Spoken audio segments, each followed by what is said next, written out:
chicas, entonces vamos a comenzar con lo que es tejido sanguíneo.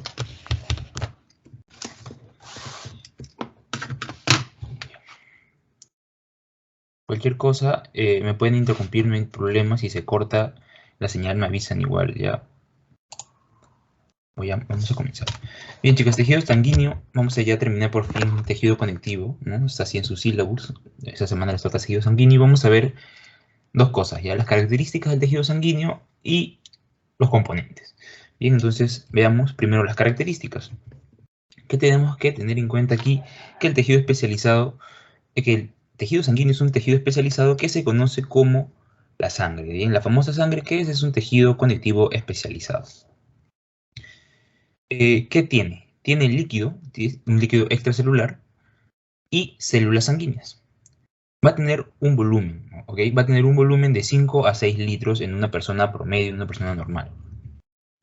Y va a representar del 7 al 8% de nuestro peso corporal. Bien, del 7 al 8% de nuestro peso corporal.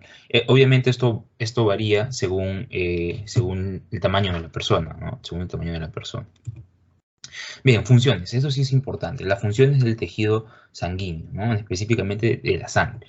Bien, la primera función y la más importante es la distribución de nutrientes y oxígeno. ¿A dónde? A las células, obviamente, a las células. Entonces, ¿quién nutre a las células? ¿Quién les da soporte vital a las células? El tejido sanguíneo, específicamente la sangre. Bien, ¿qué más? También transporta desechos y dióxido de carbono fuera de las células, ¿no? Les da oxígeno y les quita CO2. Y esto lo expulsa. Lo expulsa fuera de las células, lo saca fuera de las células. Bien, ¿qué más? Va a distribuir las hormonas y sustancias, ¿bien? Va a sacar sustancias, hormonas de células y las va a llevar hacia otras células o hacia otros tejidos, ¿ok? Hacia otros tejidos, hacia otras células. Entonces, hace una distribución adecuada. Bien, ¿qué otra función tiene la sangre? Va a mantener la homeostasis, ¿no? La homeostasis, que es el equilibrio interno. Va a actuar como un buffer. ¿Qué es un buffer? Es algo que regula tanto la acidez como la alcalinidad, ¿ok? Acá está, contrarresta acidez y la alcalinidad.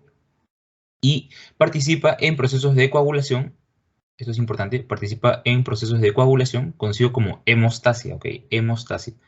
Y en la termorregulación, ¿ok? En la termorregulación. Acá también tiene que ver con el ciclo, con el sistema circulatorio, ¿verdad? Si es que hace frío, entonces una de las medidas de nuestro cuerpo para contrarrestar esto es hacer que el corazón lata más rápido y que la sangre fluya con más rapidez, justamente con el fin de mantenernos calientes, ¿no? Lo que sucede cuando hacemos ejercicio. Bien, otra cosa es que transporta agentes de la inmunidad humoral. Inmunidad humoral me refiero a las células que participan en el sistema inmune humoral, ¿verdad? Los linfocitos B, los anticuerpos, etc. Y también transporta células del sistema inmune en general, ¿no? También proteínas extrañas y células transformadas, ¿no? Células anormales, ¿no? Que las encontramos en el cáncer. La sangre justamente ayuda a que éstas se esparzan a distintos órganos de nuestro cuerpo, el proceso conocido como metástasis. Bien, pero aquí, ¿qué es importante recordarle a la sangre? Obviamente, que distribuye nutrientes, oxígeno y saca desechos y CO2 de las células.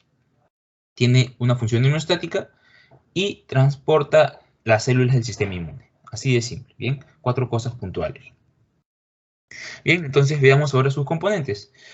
La sangre es un tejido líquido, ¿verdad? Es un tejido líquido, por lo tanto, su matriz extracelular es conocida como, en este caso, líquido extracelular y con el nombre de plasma que lo vamos a encontrar mejor denominado, ¿verdad? Y luego también tiene otros componentes que son las células.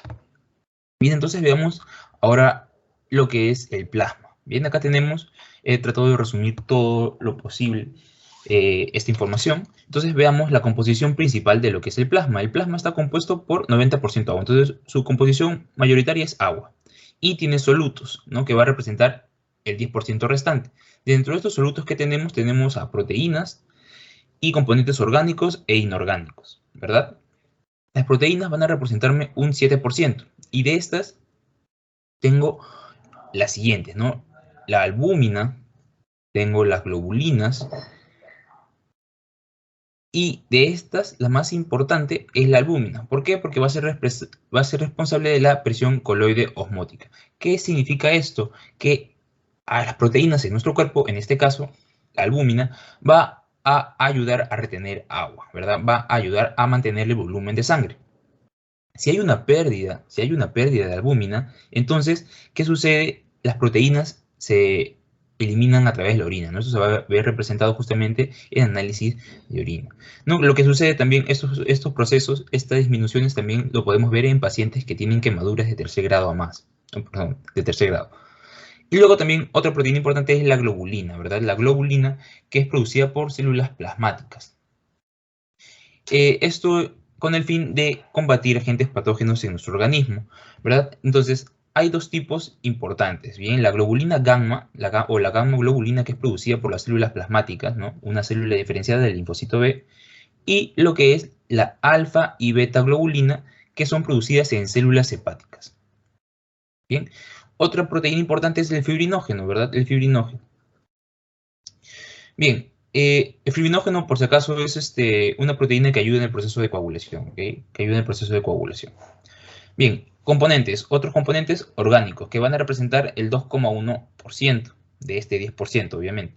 ¿Qué tenemos? Tenemos a glucosa, tenemos aminoácidos, vitaminas, lípidos, urea, creatinina, hormonas, enzimas, ¿ok?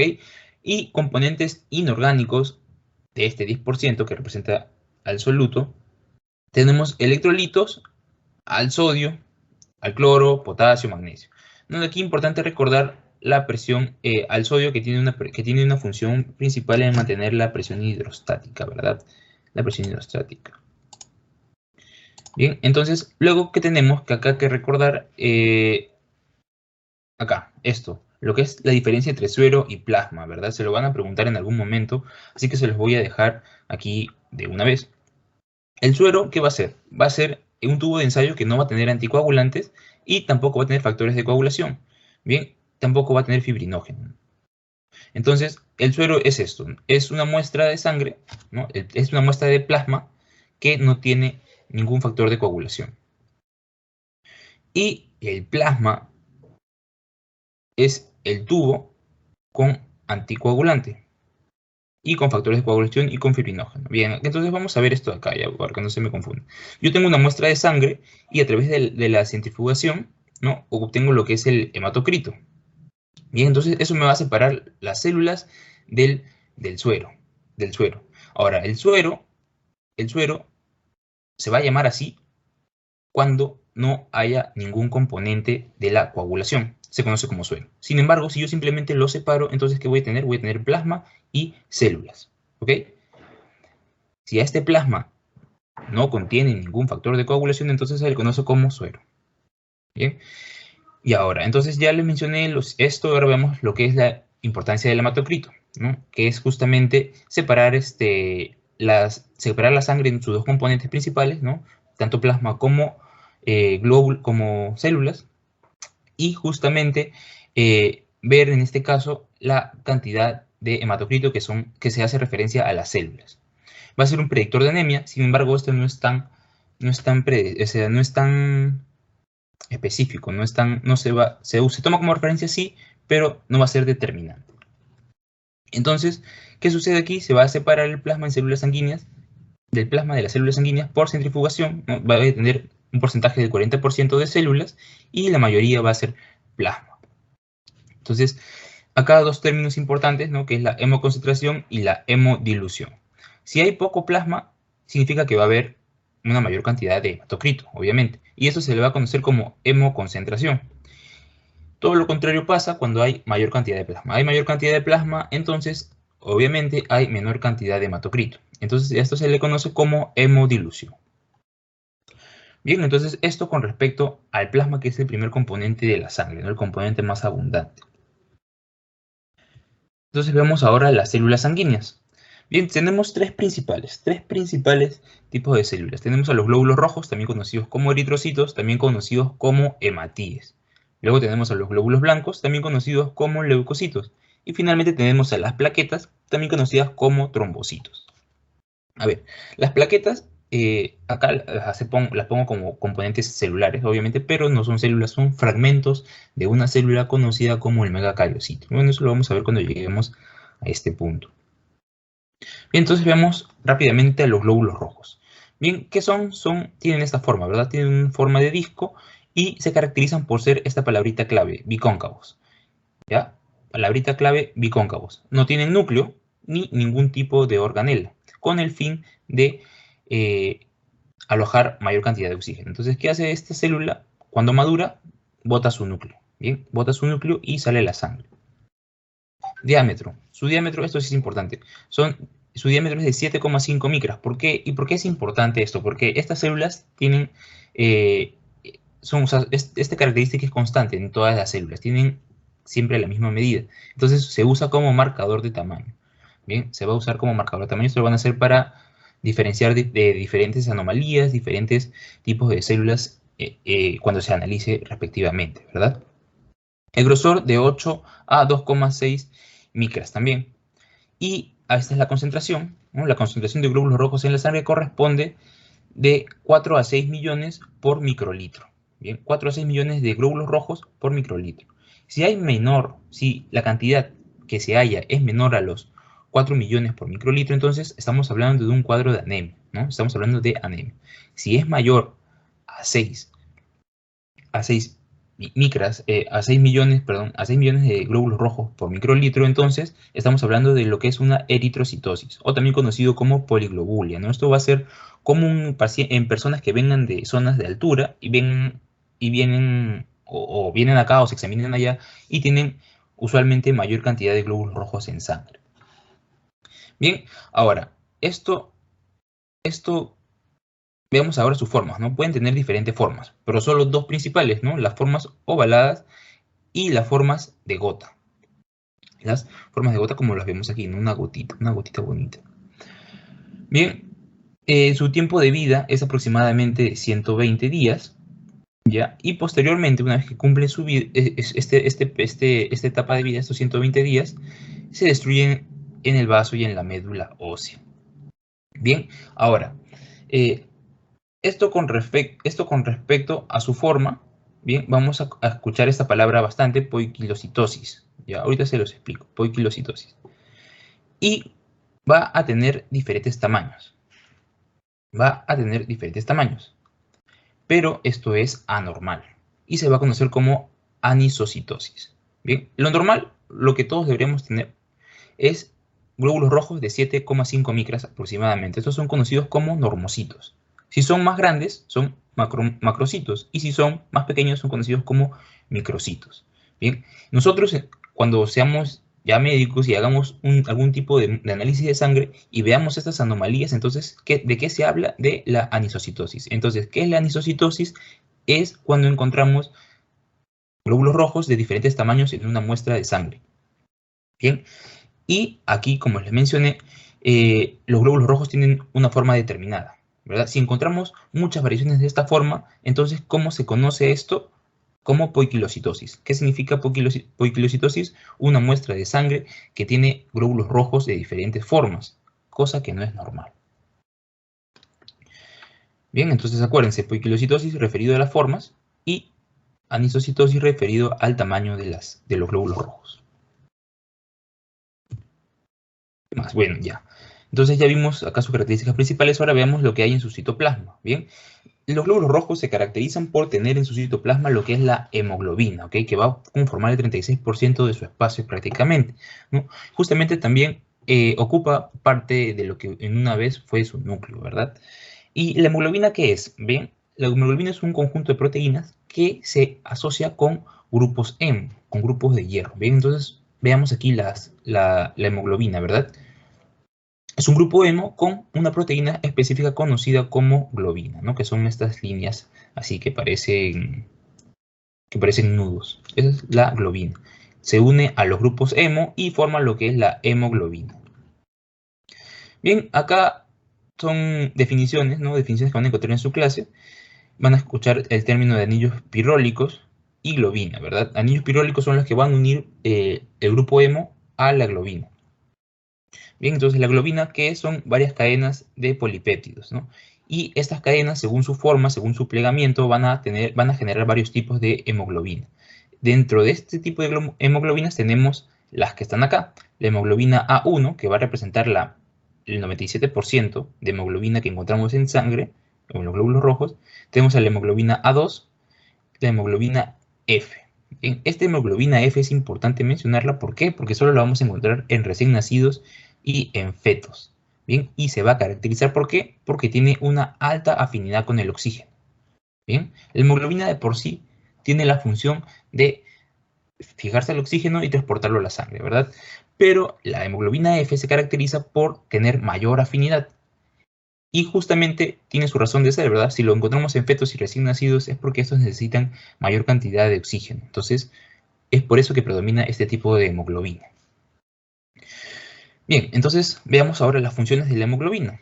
La función es transportar oxígeno y CO2, ¿no? Da oxígeno y coge CO2. Bien, y acá tres términos importantes que tienen que recordar siempre, ¿verdad? Que es aquí el tema de la... Uy, perdón. El tema de la oxihemoglobina, que es justamente la hemoglobina que va a estar asociada a oxígeno, ¿bien? La hemoglobina que va a estar asociada a oxígeno, la carbaminohemoglobina, que es la hemoglobina que va a estar unida al dióxido de carbono o al anhídrido carbónico, como lo quieran llamar, y la carboxihemoglobina, la carboxi. Esta es hemoglobina con monóxido de carbono, Bien, estas dos uniones de aquí, perdón. Uy, se salió, chicas, disculpen.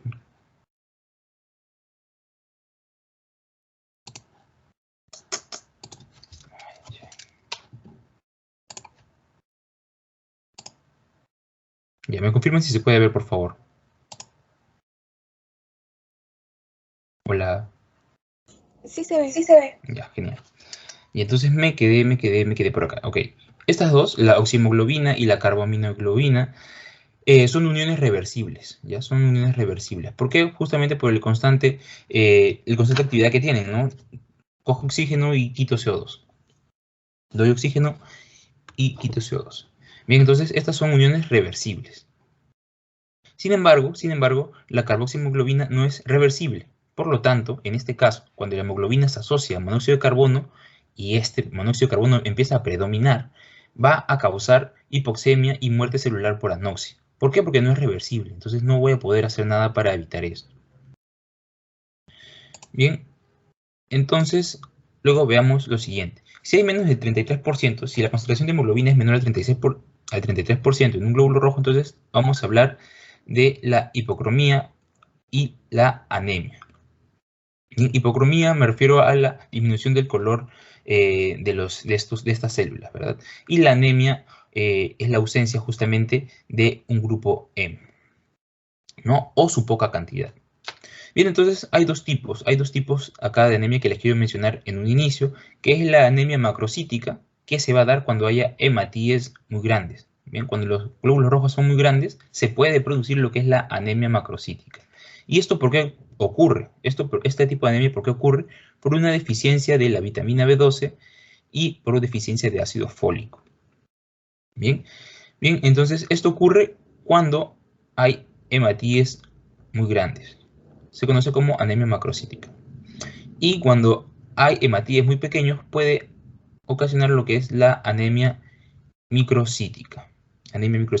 Esta anemia microcítica sucede porque hay deficiencia de hierro. Entonces, si hay deficiencia de hierro, la hemoglobina va a ser más pequeña, por lo tanto va a ocupar menos espacio en el glóbulo rojo y el glóbulo rojo también va a ser más pequeño.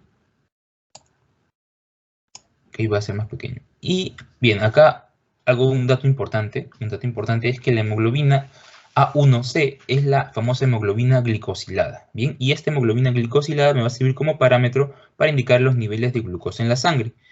¿Y qué me representa esta hemoglobina glicosilada? Bien, va a ser el porcentaje de hemoglobina que se une a glucosa en los últimos 4 meses. Bien, por esto es importante para el diagnóstico de lo que es la diabetes. Veamos acá entonces que lo normal va a ser que del 5 al 6% de la hemoglobina esté unida a la glucosa. Y en un caso anormal, que en este caso sería la diabetes, vamos a ver que la hemoglobina se encuentra unida de un 9 a 10% a la glucosa. Bien. Bien, entonces ya vimos lo que es la hemoglobina, recuérdenlo. Recuerden esto, ¿ya? La hemoglobina transporta oxígeno, transporta CO2. Con eso es suficiente. O sea, lo importante de este curso, de estas clases, es que ustedes tengan las cosas claras, ¿no? Cosa que si ya quieren buscar algo, entonces ya sepan dónde buscarlo, van a su libro o van a tal diapositiva de tal clase y buscan cosas específicas. Pero ¿qué es lo importante en sí? Lo importante es que tengan conocimientos grandes y que puedan usarlos para relacionarlos a futuro o en estas clases, ¿verdad? Bien, entonces, ya está esto, veamos lo que sigue. Tenemos aquí enfermedades asociadas a los eritrocitos. Bien, vamos a tener lo que es la esferocitosis hereditaria. Bien, que va a ser por una deficiencia de lo que es la espectrina. ¿Se acuerdan de la espectrina? ¿Verdad? Es una proteína que se encuentra en las membranas plasmáticas, ¿verdad? ¿Se acuerdan? Eso lo vimos en tejido epitelial. Bien, que se encontraba en las membranas plasmáticas. Bien, entonces la esferocitosis hereditaria se va a dar por una falla en el gen que codifica esta proteína espectrina. Bien, luego hay otra enfermedad asociada que es la eliptocitosis hereditaria. Y esta se va a dar por una deficiencia de la proteína de banda 4-1. Bien, entonces veamos, esta es la membrana celular de un glóbulo rojo y vemos aquí su citoesqueleto, ¿verdad? Vemos aquí su citoesqueleto, sus filamentos de actina y vemos aquí las proteínas de banda. Bien, cuando esta proteína de banda no se encuentra, se produce lo que es la eliptocitosis hereditaria. Y dirán, ¿qué importancia tiene esta proteína? Bueno, pues esta proteína ayuda a fijar al citoesqueleto de la célula, concretamente a sus filamentos de actina o otro tipo de filamentos, a la membrana plasmática. Entonces, si no los logra fijar, ¿qué pasa? Sucede que esta célula no va a tener una estructura adecuada, ¿no? Va a presentar justamente las variantes en forma. Bien, entonces estas son dos enfermedades asociadas con la estructura del glóbulo rojo. Ahora vamos a ver lo que son las hemoglobinopatías. ¿Qué quiere decir esto? Enfermedades relacionadas con la hemoglobina, ¿verdad? Tenemos dos principales, ¿no? La anemia depranocítica y la talasemia. Bien, la van a ver en su clase como sickle cell anemia, ¿ok? Y va a ser causada por la alteración de la cadena beta de la globina, ¿bien? De la globina. Acá se los puse, ¿verdad?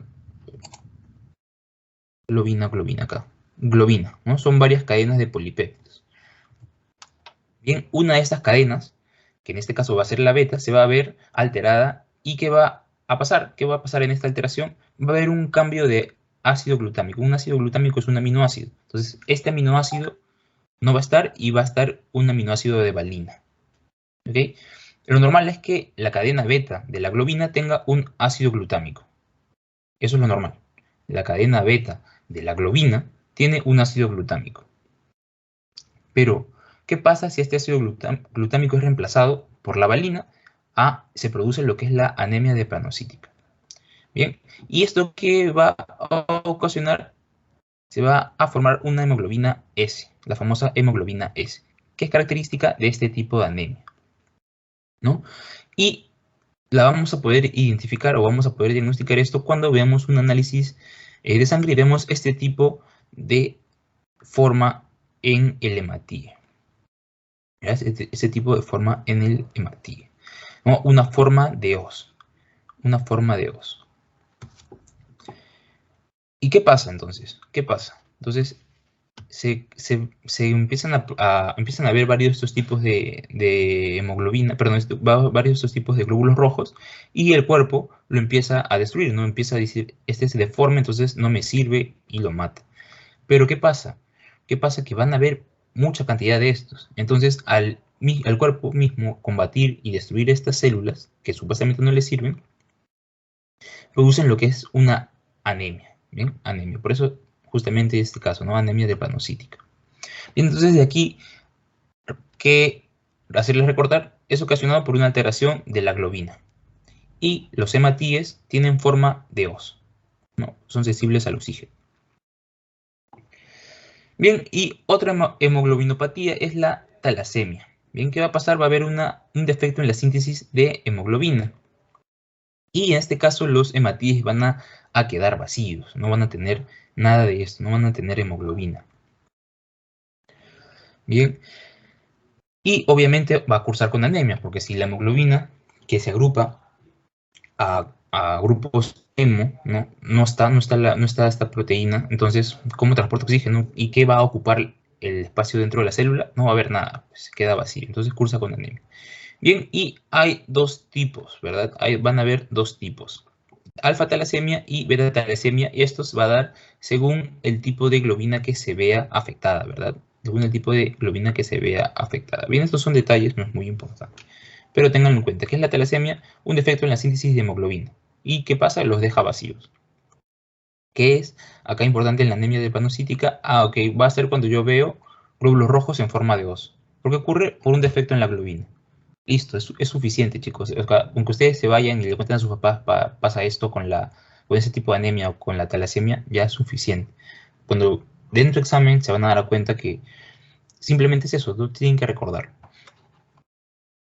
Bien, entonces, continuemos. Ya vimos los glóbulos rojos, ahora vamos a ver lo que son los glóbulos blancos.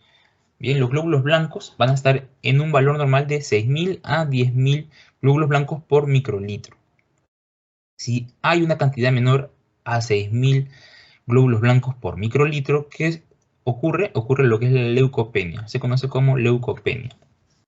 Y cuando hay de 10.000 a más glóbulos blancos por microlitro, se conoce como leucocitosis, ¿no? Esto puede suceder en casos de enfermedad, ¿no? En casos de enfermedad, en casos de infección. Y van a haber dos tipos principales de glóbulos blancos, los que son los polimorfonucleares, o también conocidos como granulocitos, y los mononucleares, también conocidos como agranulocitos, ¿ok? Dentro de los granulocitos tenemos tres: los neutrófilos, los eosinófilos y los basófilos, ¿ok? Acá yo los recordaba a los granulocitos como los feos, ¿no? Que tiene grano feo, granulocitos, los feos, todos los que terminan en filos. Y los mononucleares, que son los agranulocitos, ¿no? Que son los monocitos y los linfocitos. Entonces veamos características principales de cada una de estas células. Tenemos a los neutrófilos, esto sí recuérdenlo, que son los más abundantes.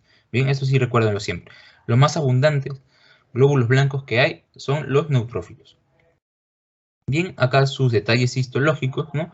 Tienen de 2 a 5 lóbulos. Cada lóbulo es esto, ¿no? Son estos lóbulos. Lo que van a ver marcaditos son los lóbulos. Y van a tener de 2 a 5. Bien, si hay más de 5 se conoce como hipersegmentación. Va a tener un núcleo heterocromático y eucromático. Heterocromático cuando no esté realizando ninguna función, no esté ahí nadando en la sangre tranquilamente, y eucromático cuando se activa, porque esta célula tiene función fagocítica, ¿ok? No posee nucleolo. Bien, respecto a su plasma tenemos lo siguiente: vamos a encontrar tres tipos de gránulos. Tres tipos de gránulos. Vamos a tener lo que son los gránulos azurófilos, que van a ser los gránulos primarios, bien, que simplemente se van a tratar de las lisosimas que tiene este neutrófilo, bien. ¿Y qué hacen las lisosimas? Tienen actividad fagocítica o actividad de degradación, ¿verdad? Y también se van a caracterizar por tener defensinas, ¿no? Que justamente va a ayudar al proceso de fagocitosis. Luego tenemos lo que son los gránulos específicos, o también conocidos como gránulos secundarios, ¿no? Que son los que le van a dar a estas manchitas, ¿verdad? Estas manchitas van a tener un color de rosa. ¿Y qué más vamos a encontrar en el citoplasma? Vamos a encontrar agentes antimicrobianos, ¿no? Como la lactoferrina, las lisosimas. Y también me faltó mencionar a los gránulos terciarios. ¿Qué va a tener los gránulos terciarios? Van a tener fosfatasas y metaloniproteasas. Estos gránulos, recuérdenlos, porque van a facilitar los procesos de migración, ¿no? El neutrófilo, cuando pasa algo en nuestro cuerpo, el neutrófilo es el primero en llegar. Bien, y los gránulos terciarios tienen enzimas, proteínas que van a ayudar a este proceso de migración. El tiempo de vida de los neutrófilos va a ser de 11 días. Se va a encontrar en la médula ósea roja, ¿ok? O sea, donde son originados van a tener un tiempo, van a estar ahí 11 días. Luego van a estar en sangre 7 horas. Bien, van a estar nadando en la sangre aproximadamente 7 horas y finalmente se van a adherir a algún tipo de tejido conectivo, bien, donde justamente van a cumplir su función, ¿no? Y aquí van a estar de 1 a 4 días hasta que esta célula se lise, ¿no? Hasta que esta célula se muera. Entonces aquí tenemos que recordar lo siguiente, ¿bien? La función de los neutrófilos. ¿Qué van a hacer los neutrófilos? Van a ser la primera línea de defensa. Y justamente porque es la primera línea de defensa es que se encuentran en mayor cantidad en nuestro cuerpo. Bien, como les mencioné, tienen función fagocítica, pero en este caso son considerados micrófagos. ¿Por qué? Porque fagocitan partículas pequeñas. ¿Bien? Porque fagocitan partículas pequeñas. Ahora aquí está lo importante, lo que ya les había mencionado, ¿no? Estos acuden, son los primeros en llegar. ¿Cómo llegan de la sangre al tejido conectivo? Gracias a la diapedesis, ¿no? Esto lo vimos, creo, en tejido epitelial, ¿no? El proceso de Homing, también conocido como diapedesis. Entonces sugiere que el neutrófilo se encuentra en sangre, ¿no? Está en su lapso de 7 horas en sangre, está ahí nadando, y ocurre una señal que lo llama. Entonces, ¿qué hace este neutrófilo? Se fija a las células epiteliales, ¿no? A las células epiteliales. Recordemos que las células epiteliales tienen proteínas selectivinas, ¿no? En su superficie endotelial. Entonces vemos aquí una célula endotelial que muestra su selectina y se va a fijar mediante ligandos al neutrófilo. Entonces, una vez que coge uno, ya este neutrófilo se empieza a adherir, empieza a rodar y finalmente se queda fijo en un solo punto, ¿no? Que se conoce como la adhesión, la fase de adhesión. Y esto ocurre por la interacción de moléculas de adhesión celular, ¿verdad? Las ICAM1 e ICAM2, ¿no? Y esta LFA, que es un factor ligando que se encuentra en la membrana del neutrófilo. Y entonces primero el rodamiento y anclaje con las selectinas y luego la adhesión que ocurre con las ICAM y con las integrinas. Bien, la adhesión que es la fijación. Ya lo empieza a fijarlo, o sea, lo fija en un solo punto para que ya pueda ir al siguiente paso, que es la migración transendotelial. ¿Qué va a suceder cuando los neutrófilos ya migran al endotelio? Y siguen una gradiente de interleucinas de tipo 8. Bien, estos son detalles, bien, esos son detalles. Bien, acá otra cosa para que recuerden es que la CD99 va a favorecer la diapedesis, ¿no? Va a favorecer este proceso.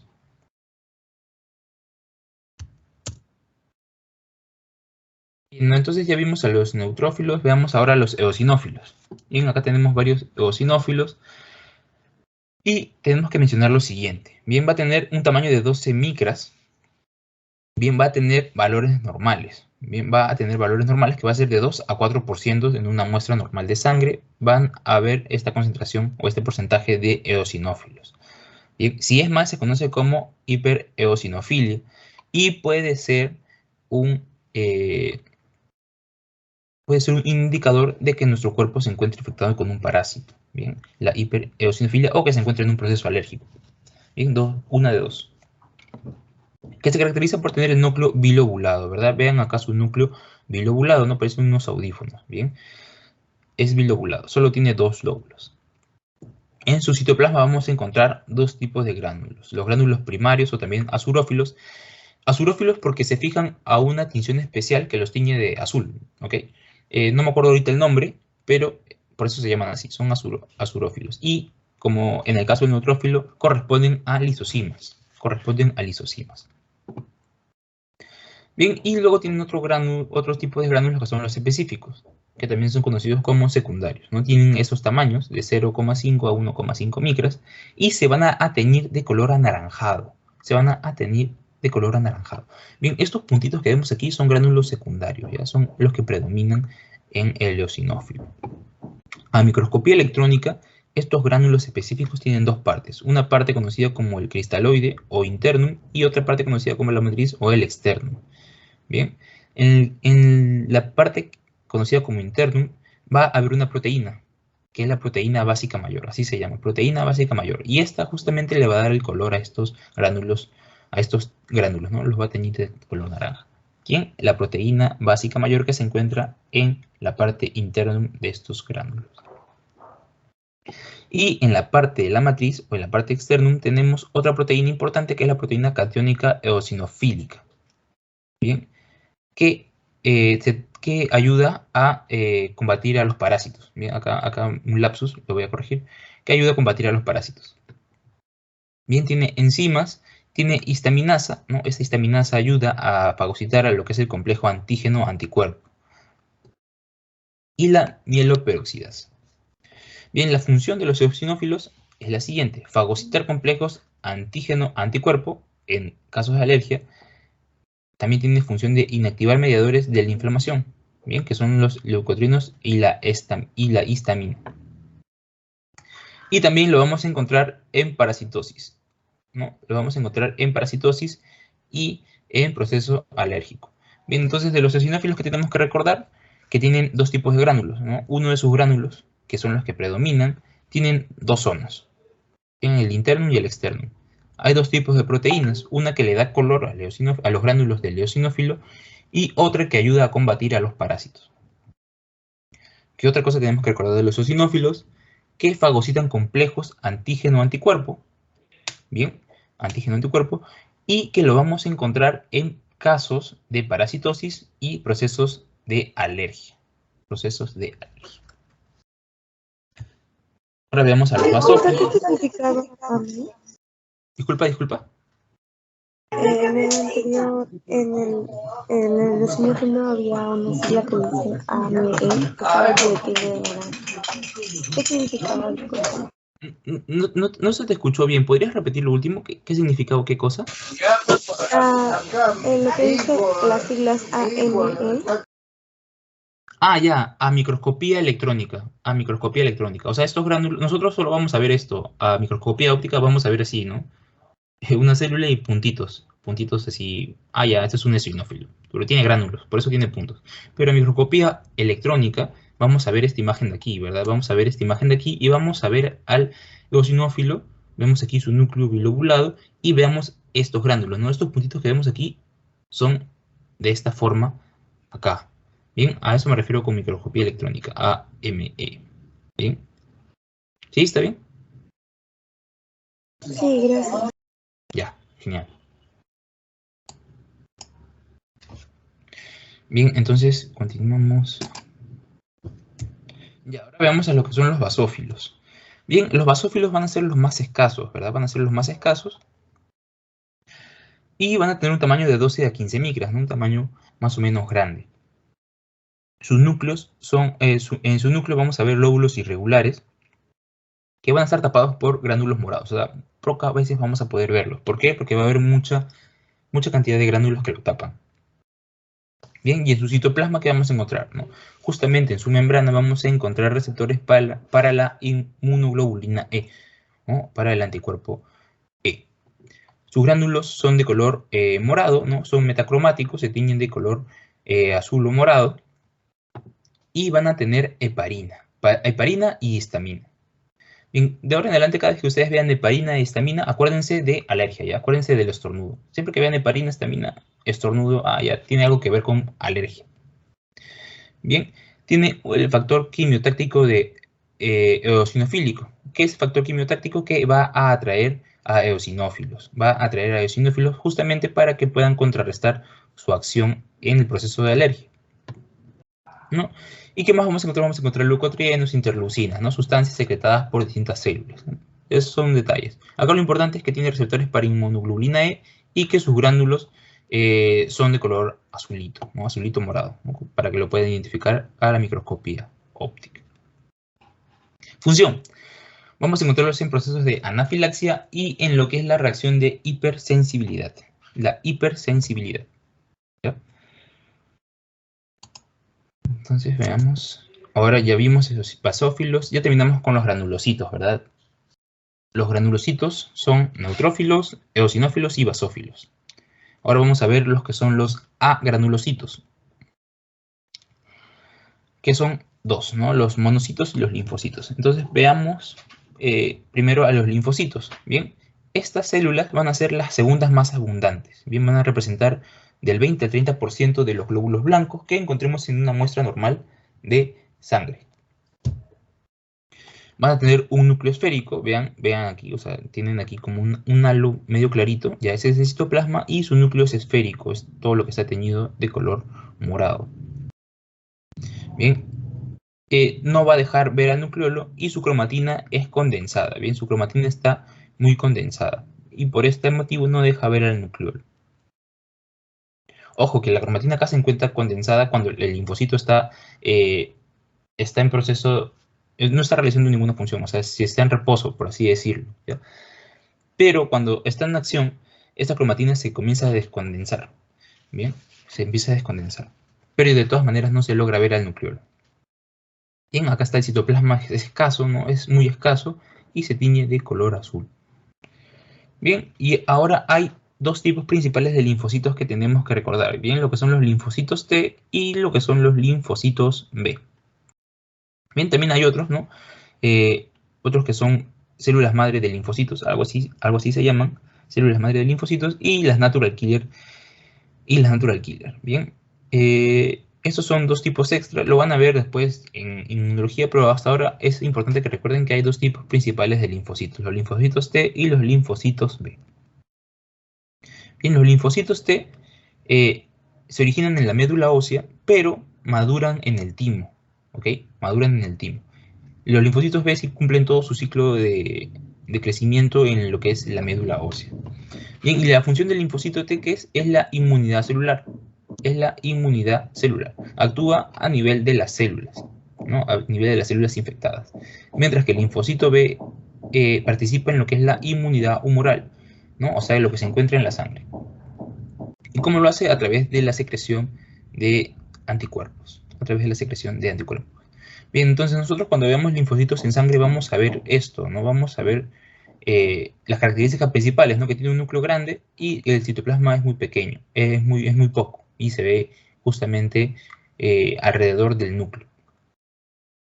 Porque nosotros no vamos a poder diferenciar entre un linfocito T y un linfocito B a simple microscopía, ¿no? Se requiere hacer diferentes pruebas para identificar justamente qué tipo de linfocito es. Así que vamos a ver simplemente este tipo de formas. Bien, entonces veamos ahora a los monocitos.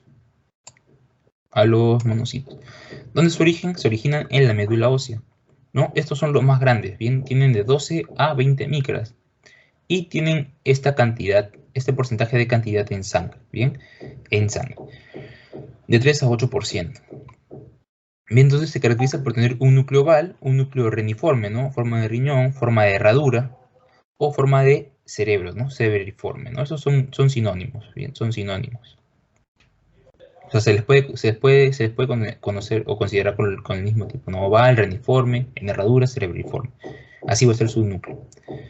Bien, tiene la cromatina menos condensada y posee de 2 a 3 nucleolos. De 2 a 3 nucleolos. Bien, su citoplasma es basófilo y tiene, o sea, si bien está caracterizado como que no tiene gránulos azurófilos. Tiene gránulos, son muy pequeños, son gránulos primarios. Estos gránulos primarios, ¿se acuerdan que les mencioné que hacen referencia a los lisosomas?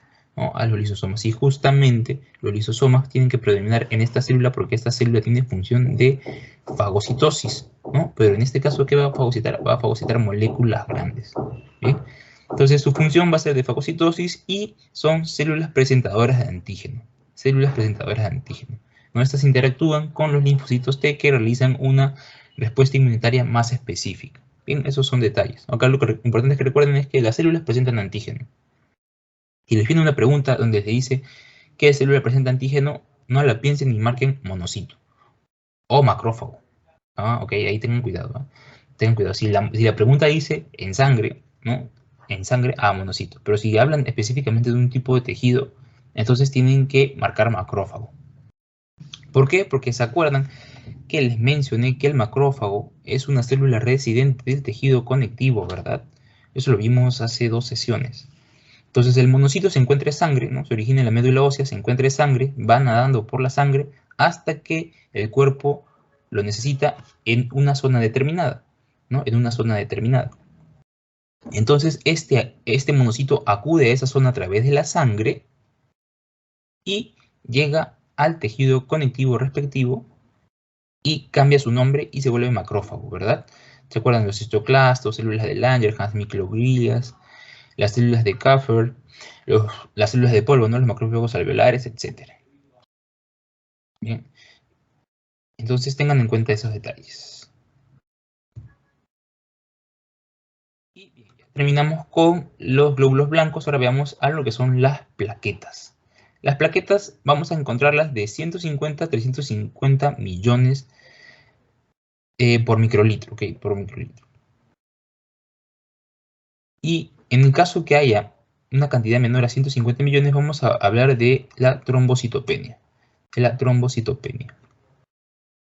Bien, son fragmentos citoplasmáticos de los megacariocitos. Bien, y los megacariocitos, ¿qué son? Esta célula de acá, ¿verdad? Son las células más grandes que se encuentran en la médula ósea. Bien, esta célula se va a fragmentar gracias a lo que se conoce como canales de demarcación, ¿no? Siguen estos canales y se forman lo que son las plaquetas. Función de las plaquetas. Proceso de hemostasia, ¿no? La coagulación, la famosa coagulación. Luego tenemos que va a participar en esto, ¿no? O sea, este es el proceso de hemostasia. ¿Y qué implica el proceso de hemostasia? Implica la agregación, la coagulación, la retracción del coágulo y la remoción del coágulo. Bien, acá tenemos una plaqueta. Esa es la estructura interna de una plaqueta. Y acá la tenemos a microscopía, ¿no? Estos puntitos morados son las plaquetas. Va a tener dos zonas, bien, va a tener dos zonas. Una zona periférica y una zona central o densa, ¿no? Que es conocida como granulómero. ¿No? Acá tenemos al hialómero, lo que está más a la superficie, y lo que está hacia el centro, el granulómero. Bien, va a tener tres tipos de gránulos, ¿no? Gránulos delta, alfa y lambda. De acá que es importante recordar, solo recuerden al gránulo alfa, que tiene fibrinógeno. ¿Y por qué es importante el fibrinógeno? Porque sirve para la coagulación. Ya así de simple es esto de recordar. ¿Qué más? Tenemos que tiene una banda de microtúbulos, ¿no? Que van a tener forma biconvexa. Bien, esos son detalles, no es muy importante. Lo que es importante que recuerden que la función de las plaquetas es realizar coagulación, que participan en procesos de coagulación, procesos de hemostasia. Bien, tiene un sistema tubular canicular abierto, a través del cual se van a liberar los gránulos, ¿no? Justamente para poder liberar el fibrinógeno. Y tiene un sistema tubular denso que es un símil al retículo endoplásmico liso, ¿no? Viven aproximadamente de 8 a 10 días y en promedio una semana, ¿no? 7 días. Estos son los que tienen una vida más extensa, los de 10 días. Entonces, terminamos con lo que es este tejido sanguíneo.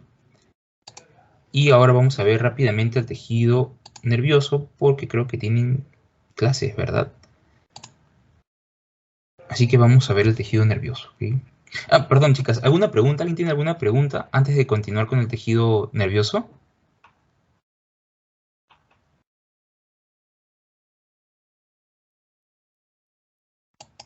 ¿No?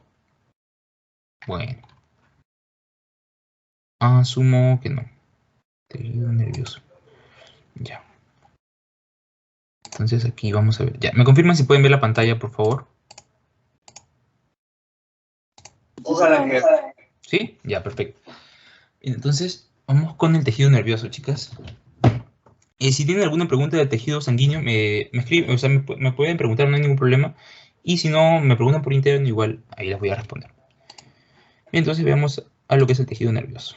Bien, recuerden los 4 tejidos principales, ¿verdad? Tejido epitelial, tejido conectivo, que ya lo vimos todo, tejido muscular, que lo vimos en la clase pasada, y ahora vamos a ver el último, que es el tejido nervioso, ¿verdad? Entre estos 4 tejidos se componen los diferentes sistemas, diferentes órganos de nuestro organismo humano. Entonces vamos a ver al último, el tejido nervioso. He dividido esta presentación en 3 puntos importantes, que va a ser las características del tejido nervioso, ¿no? Los componentes del tejido nervioso y un detalle especial que es la sinapsis.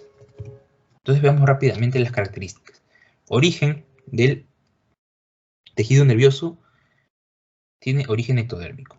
Bien, ¿se acuerdan ustedes de las 3 capas que les mencioné, ¿no? que encontramos en el embrión? El ectodermo, el mesodermo y el endodermo. El tejido epitelial proviene de los tres tipos de capas. El tejido conectivo proviene del mesodermo. El tejido muscular también proviene del mesodermo. Y en este caso, el tejido nervioso proviene del ectodermo. Es un tejido altamente especializado y tiene la particularidad de que va a recibir estímulos, no tanto externos como internos, y los va a interpretar. Una vez que los interpreta, va a reaccionar. Funciones. Tiene funciones, tres principales, ¿no? Las funciones sensitivas, que justamente es captar estímulos, tanto internos como externos. Las de integrar, ¿no? La función integradora, que es interpretar o procesar estos estímulos. Y finalmente su función motora, que es responder mediante algún tipo de contracción o acción sobre glándulas. ¿Sí? O responde a través de la contracción o responde a través de secreción de las sustancias. Bien, y los principales componentes del tejido nervioso son dos, ¿no? Las neuronas y las células de sostén conocidas como glías o pertenecientes a la neuroglía. Bien, entonces veamos a continuación los componentes. Ya vimos que las características. Entonces, de aquí, ¿qué tienen que recordar, chicas? Tienen que recordar sus tres funciones principales, nada más. El tejido nervioso recibe estímulos, los interpreta y responde. Recibe estímulos, interpreta, responde.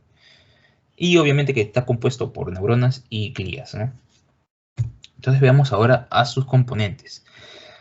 Tenemos al principal componente del tejido nervioso, que es la neurona, también conocido como célula nerviosa. Y luego tenemos otro, que son las células de sostén o las neuroglías, ¿no? Células de sostén o neuroglías. Entonces veamos lo que es la neurona. Tenemos lo siguiente. Bien, ¿qué va a ser la neurona? La neurona va a ser la unidad funcional y estructural del sistema nervioso. Bien, unidad funcional estructural del sistema nervioso. Eso sí recuérdenlo, eso es un concepto importante. Bien, van a haber alrededor de 10 millones de células de este tipo de neuronas en nuestro organismo y se van a caracterizar porque sintetizan y liberan lo que son los neurotransmisores. Bien, los neurotransmisores van a jugar un papel importante en lo que es la transmisión del impulso nervioso y la respuesta que el tejido nervioso pueda dar. Bien, una característica también importante de la neurona es que no se dividen. Bien, son células constantes, son células que se van a permanecer en la misma cantidad desde que nacemos hasta que morimos. Bien, pero ¿qué pasa? Que existen, ¿no? Existen células madres neurales, ¿no? Que las vamos a encontrar en el embrión justamente, que podría existir la posibilidad de que se dividan y formen neuronas nuevas, ¿no? Gracias a que a una proteína especial que se conoce como nestina. ¿Bien? Que se conoce como nestina. Esto sí sucede en embriones, sucede en fetos porque estos crean constantemente neuronas, obviamente, ¿no? Pero en adultos y en personas que ya están maduras, ¿no? En un desarrollo ya más o menos contemplado, es una posibilidad. No va a ocurrir, o sea, no es normal que ocurra, pero podría ser, ¿no? Quién sabe, ¿no? Ahí los famosos milagros. Pero bueno. Bien, entonces, ¿qué otra cosa tenemos que recordar la neurona? Que va a tener tres porciones. Una porción receptora, una porción que conduce y una porción efectora. Bien, acá se los he puesto. La porción receptora está compuesta ¿por qué? Por la que son las dendritas y por lo que es el cuerpo, ¿no? Por lo que es el soma. La porción conductora va a estar compuesta ¿por qué? Por lo que es el axón y las vainas de mielina, ¿no? Que son esos amarillitos que se encuentran rodeando al axón. Y finalmente la porción efectora, que van a ser los botones sinápticos, ¿bien? Que es prácticamente la parte final del axón, los botones sinápticos, y el órgano efector, ¿bien? Y el órgano efector. Entonces, recuerden, la neurona tiene tres porciones: porción receptora, porción conductora y porción efectora. Bien, entonces veamos ahora lo que es su estructura, ¿verdad? Lo que es su estructura. Va a tener tres estructuras principales, ¿no? El soma, también conocido como cuerpo celular, las dendritas, que son una prolongación del soma, y finalmente lo que es el axón, que es una prolongación más larga que se encarga de conducir el impulso nervioso de la neurona. Bien, entonces vean aquí a microscopio cómo se ven las neuronas, ¿verdad? Todas las ramificaciones son las dendritas, y los más delgaditos que podemos ver son los axones. Veamos a continuación la estructura de la neurona. Veamos entonces primero lo que es el soma. Lo que es el soma, ¿no? Va a ser el cuerpo de la neurona. Recuerden este nombre, pericardio. ¿Qué va a ser el pericardio? Va a ser el citoplasma que rodea al núcleo. ¿Bien? Va a ser el citoplasma que rodea al núcleo. ¿Y dónde lo encontramos? En el soma de la neurona. Bien, va a tener un citoesqueleto formado por neurofibrillas, ¿verdad? Y las neurofibrillas están formadas ¿por qué? Por neurotúbulos y neurofilamentos. Va a tener granulaciones. Bien, en el soma vamos a encontrar granulaciones. Bien, ¿y qué son estas granulaciones? ¿Qué van a representar estas granulaciones? Van a representar conjuntos de ribosomas, bien, conjuntos de ribosomas.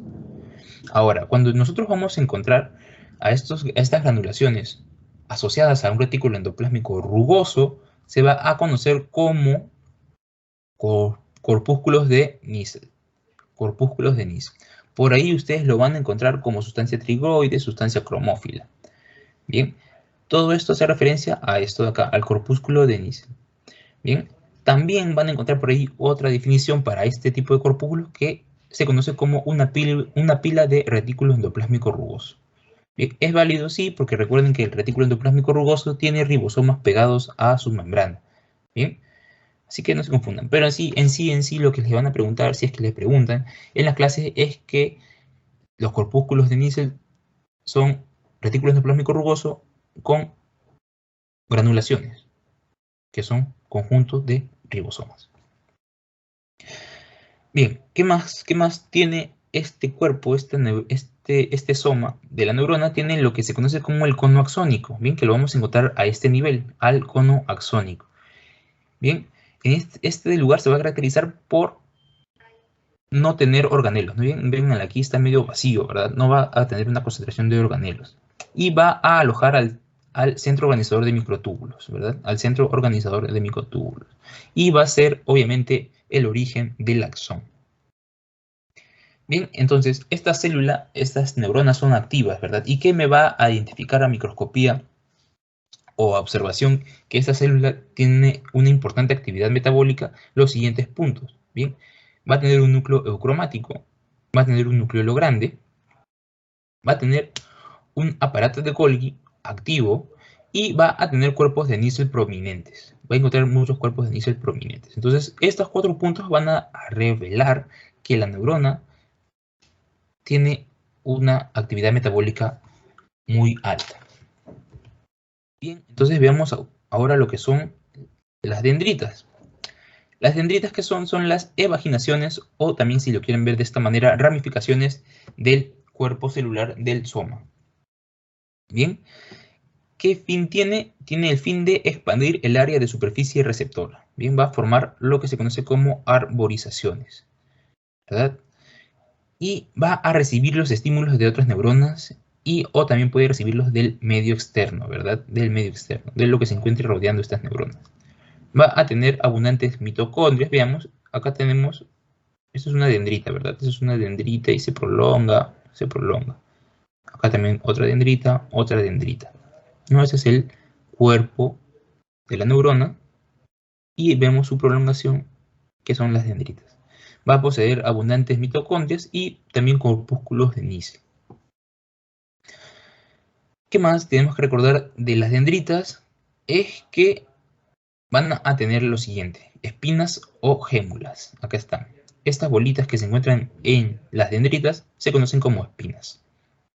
¿Qué van a hacer? Estas espinas son protrusiones de la membrana plasmática. Bien, son protrusiones de la membrana plasmática. La membrana plasmática se evagina como si quisiera botar alguna sustancia, pero se queda ahí, ¿no? Y forma una nueva estructura. Se conoce como espina.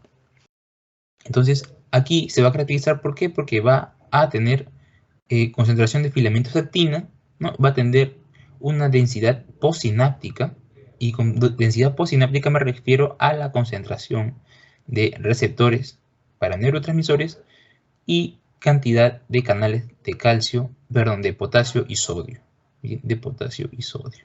Entonces, si yo encuentro una membrana que tiene alta cantidad de receptores para neurotransmisores y bastantes canales de sodio y potasio, entonces digo que su densidad posináptica está aumentada. Si encuentro poco, entonces digo que tiene poca densidad posináptica. Bien, tiene forma de hongos cuando están así ya maduras, y si no, son proyecciones cortitas, ¿no? Son como deditas chiquitas, ¿no? Como una especie de pelito, así se vería. Así sería si es inmadura. Bien, papeles importantes es que va a participar en la sinapsis, evidentemente, y también es importante porque participa directamente en lo que es la plasticidad neuronal. ¿Qué quiere decir esto? Procesos de aprendizaje. Plasticidad neuronal, procesos de aprendizaje. Entonces la dendrita, recuérdenlo, ramificaciones del soma, recibe estímulos en la sinapsis y participa en procesos de aprendizaje. Bien, entonces veamos lo siguiente. Acá tenemos otra imagen, ¿no? Otra imagen de la neurona. Vean aquí estas dendritas, ven esos puntitos, son las espinas, ¿no? Acá tenemos los diferentes tipos de espinas que pueden haber, ¿verdad? Entonces vean aquí, una vez más, las espinas. Bien, entonces ya vimos al cuerpo, ya vimos a las dendritas y ahora vemos al axón. Bien, el axón tiene una particularidad, ¿no? Tiene que su citoplasma, o sea, el líquido que va a estar dentro del axón, dentro de la cola, se va a conocer como axoplasma. Y la membrana que recubre este axoplasma es el axolema, ¿bien? Que es un símil a la membrana celular. Bien, ¿qué va a hacer? A grosso modo va a hacer la prolongación efectora de la neurona, ¿no? Va a transmitir el impulso. El origen, ¿se acuerdan que les mencioné? El cono axónico. ¿Por qué? Porque hay una mayor cantidad de neurofibrillas.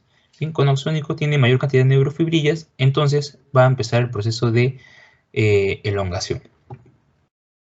Bien, su parte final es conocida como telodendrón, ¿no? Como telodendrón. Y esos telodendrones tienen botones sinápticos. Tienen botones sinápticos, que son justamente los que van a interactuar con el órgano efector o con otro tipo de dendritas. Bien, ese es el último punto a donde llega el impulso nervioso.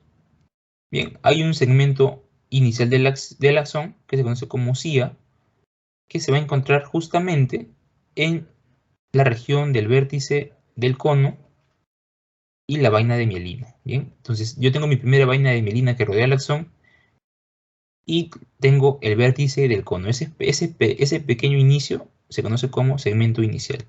Ese pequeño espacio se conoce como segmento inicial. ¿Y por qué es importante recordar esto? O sea, dirán, ¿qué tiene que ver esto? No. Bueno, es importante porque aquí ocurre el potencial de acción, ¿no? Ahí inicia el potencial de acción, que es justamente la diferencia de voltajes que ocasiona el impulso nervioso. Bien, función del axón, otra vez se lo repito, conducir el impulso nervioso y realizar lo que se conoce como transporte axónico, ¿verdad? Transporte axónico, ¿qué quiere decir esto? Que va a empezar a transportar diferentes sustancias, diferentes moléculas, moléculas, diferentes proteínas, diferentes enzimas a través del axón. Bien, entonces, bueno, acá tengo imágenes, ¿no? Tenemos aquí a los axones, vienen acá, qué delgaditos se ven, ¿no? Uno pensaría que es lo más grueso, ¿no? Pero no, no. Son los delgaditos, ¿no? Acá, ¿ves? Casi ni siquiera se nota, ¿ves? Las prolongaciones del axón. Entonces sigamos viendo a lo que es el axón, ¿no? Tiene una estructura de microtúbulos, ¿verdad? El cono axónico proyecta sus microtúbulos para formar el axón. Y esta estructura va a cumplir la función de regular la polaridad celular. Regular la polaridad celular. Con polaridad celular me refiero a la membrana, o sea, a la estructura de la membrana que permite el paso del impulso nervioso. Bien, ¿por qué está formado estos microtúbulos? Por dímeros de tubulina, ¿no? Como cualquier célula normal. Y obviamente esa tubulina va a brindarle estabilidad al citoesqueleto, ¿no? Al citoesqueleto del axón. Y va a tener dos extremos, ¿bien? Uno positivo y otro negativo. Acá tiene placas perexoplásmicas. No es muy importante recordarlo. Y vamos a ver, esto sí es importante, la clasificación de los axones. Pueden ser mielínicos y amielínicos, ¿verdad? Mielínicos sí tienen mielina y amielínicos sí no tienen mielina, ¿ok? Fácil de recordar. Mielínicos y amielínicos. Luego vamos a ver qué es la mielina, ya no se preocupen. Bien, entonces veamos ahora lo que es el transporte axonal. Recuerden lo que les mencioné, ¿verdad? Que va a transportar distintas moléculas de diferentes proteínas, diferentes enzimas a través del axón. Bien, pues veámoslo. Va a ser direccional, ¿no? Va a ir tanto del soma hacia el punto más lejos del axón o va a ir desde ese punto hacia lo que es el soma. Va a haber de dos tipos, ¿no? El transporte axonal anterógrado y el transporte axonal retrógrado. Bien, el anterógrado es el que va a ir del soma al terminal axónico, ¿no? Hasta el telodendrón. Bien, se caracteriza ¿por qué? Porque las vesículas que se van a transportar del soma, ¿no? Esas vesículas contienen, no sé, nutrientes, contienen proteínas, algunos organelos, etc. Estas se fijan gracias a lo que se conoce como cinesina, y gracias a la cinesina se van movilizando a través de los microtúbulos hasta su destino. Bien, y se va a catalizar, ¿por qué? Porque va a usar ATP. Va a usar ATP. Bien. Luego tenemos al tipo retrógrado, ¿no? Al transporte axonal retrógrado, que para mí creo que es el más importante porque de aquí pueden preguntarte. Bien, del terminal axónico, este va del terminal axónico hacia el soma. Bien, y la proteína que va a participar acá es la dineína. Igual, la dineína. ¿Qué va a hacer? Lo va a fijar a los microtúbulos y lo va a movilizar estas vesículas hacia el soma. ¿Verdad? Entonces acuérdense, anterógrado, cinesina, retrógrado, dineína. Bien, y bueno, acá participan filamentos intermedios y microtúbulos, ¿no? El citoesqueleto del axón participa obviamente en este transporte. ¿Por qué? Porque se usa como, digámoslo así, como una carretera a la cual se van a fijar justamente la cinesina y la dineína, que van a fijar estas vesículas y la van a transportar hacia su zona donde quiera ir, ¿verdad? Del soma al terminal axónico, del terminal axónico al soma. Y acá hay una enfermedad asociada que es probable que le pregunten, que es la rabia, ¿verdad? La rabia, ¿no? Causada por el virus de la rabia. Es una enfermedad infecciosa neurológica y puede ser transportada a través de la vía retrógrada. A través de la vía retrógrada, ¿no? Entonces, si les preguntan esto y les preguntan qué proteína se ve involucrada en la enfermedad de la rabia, ya dicen dineína. ¿Por qué? Porque participa en el transporte axonal retrógrado. Entonces ya vimos la estructura de las neuronas, vimos su porción, vimos su estructura. Ahora seguimos viendo más de las neuronas, veamos su clasificación. Van a tener diferentes clasificaciones, ¿no? Según su prolongación, según su número de prolongaciones, va a considerarse bipolar, unipolar y pseudo-monopolar. Bien, ¿qué tenemos aquí? Va a ser bipolar si tiene un axón y una dendrita, ¿verdad? Un axón y una dendrita. Lo vamos a encontrar en dónde? En la retina, en la mucosa olfatoria, en la zona vestibular y coclear del oído. Bien, va a ser multipolar cuando tenga un axón y de 2 a más dendritas. Bien, de 2 a más dendritas. ¿Dónde vamos a encontrar este tipo de neuronas? En las motoneuronas e interneuronas, ¿verdad? Las motoneuronas son las que generan el movimiento efector y las interneuronas son las que realizan la integración de el estímulo que reciben, ¿verdad? Lo vamos a ver en un rato. Y las pseudomonopolares, que se caracterizan por tener un axón que se divide cerca del soma, ¿verdad? Miren, entonces yo tengo acá el soma de la célula pseudomonopolar y veamos que el axón está en 2 partes, ¿verdad? Está en 2 partes. Y de un axón es donde se van a originar las dendritas, ¿no? Ya no del soma, sino del axón. Estas se originan de este tipo de neuronas, ¿no? Las neuronas bipolares originan a las neuronas pseudomonopolares. ¿Y dónde lo vamos a encontrar? En ganglios sensitivos, ¿verdad? En ganglios sensitivos. Bien, entonces ya vimos su clasificación según número de prolongaciones. Ahora veamos su clasificación según su función. Bien, acá está lo que les decía justamente. Pueden tener 3 tipos de clasificación según su función. Van a ser sensitivas, van a ser interneuronas o neuronas de asociación y van a ser neuronas motoras.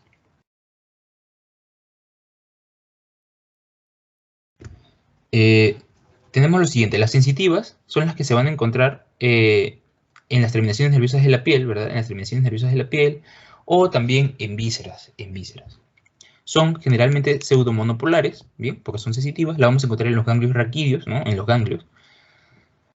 Y van a llevar el estímulo nervioso, van a llevar el estímulo al sistema nervioso central. ¿Y dónde lo encontramos? Bueno, acá ya se lo mencioné, en las terminaciones nerviosas de la piel. Entonces, se capta el estímulo, estas neuronas sensitivas llevan el estímulo hacia el sistema nervioso central. Bien, ¿y a dónde se lo dan? ¿A quién se lo dan? A las interneuronas, ¿no? Que son neuronas de asociación. que hace referencia al 99% de neuronas. Bien, la mayor cantidad de neuronas son las neuronas de asociación. Entonces, ¿qué hace? Procesan estímulos nerviosos provenientes de las neuronas sensitivas. Bien, y luego estas le pasan su interpretación, se las pasan a las neuronas motoras que van a realizar el movimiento efector, ¿verdad? En este caso, vean acá cómo es que la neurona motora, una vez que ya ha sido interpretada la señal, reacciona debidamente, en este caso, sobre las fibras musculares, respondiendo al estímulo, ¿no? ¿Dónde se van a encontrar ubicadas estas neuronas? Inervando a los músculos. Inervando a los músculos. Bien, y su última clasificación va a hacer según su tamaño, ¿verdad? Según su tamaño. Puede ser Golgi 1 o Golgi 2. Las Golgi 1 son neuronas motoras, ¿no? Son neuronas motoras, tienen un axón grande y también son las de Purkinje, ¿verdad? Las de Purkinje, estas las vamos a encontrar en el cerebelo. Miren esta célula de Purkinje. Miren esta ramificación, miren esta forma de pera que tiene. Miren, o sea, bueno, esta es una diferente, ¿no? Pero normalmente estas células de Purkinje tienen una forma así.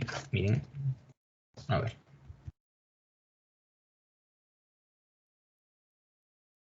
No, sí se ve, ¿no? ¿Qué pasó? Ya. Normalmente tienen una forma así. Ya. Así, y todo esto está ramificado. Todo esto está ramificado, ramificado, ramificado. Y acá está su zona. Y todo eso es así. Bien, pero esta forma es de pera, una forma de pera. Bien, así como una forma. Y la ramificación con pelitos. Una pera con pelitos. Bien, ¿qué más? ¿Qué más tenemos? Tenemos a las piramidales, que las vamos a encontrar en el cerebro, y a las motoras, ¿no? La parte inicial de las motoras que se encuentran en la médula, ¿verdad? En la médula. Por esta zona se van a encontrar este tipo de neuronas Golgi 1. Bien, y las Golgi 2 son las neuronas de asociación, ¿verdad? Las interneuronas que las vamos a encontrar justamente en la médula, ¿no? Entonces, ¿qué tienen? Tienen axón y dendritas del mismo tamaño, no son estrelladas y son granulosas, donde las vamos a encontrar también en la corteza cerebelosa. En la corteza cerebelosa. Bien, entonces continuemos pues con la clase. Entonces, ya les mencioné, ¿se acuerdan del axón? Lo que era la mielina, ¿verdad? Lo que era la mielina. Entonces, ¿qué es la mielina? Va a ser la membrana celular de unas células, ¿no? Estas células van a rodear el axón y van a formar lo que se conoce como mielina, ¿verdad? Esta membrana que rodea el axón y se conoce como mielina, tiene en su composición 80% de lípidos y 20% de proteínas. Bien, entonces nosotros recordemos que el sistema nervioso hay de dos tipos, ¿verdad? El sistema nervioso central, el sistema nervioso periférico.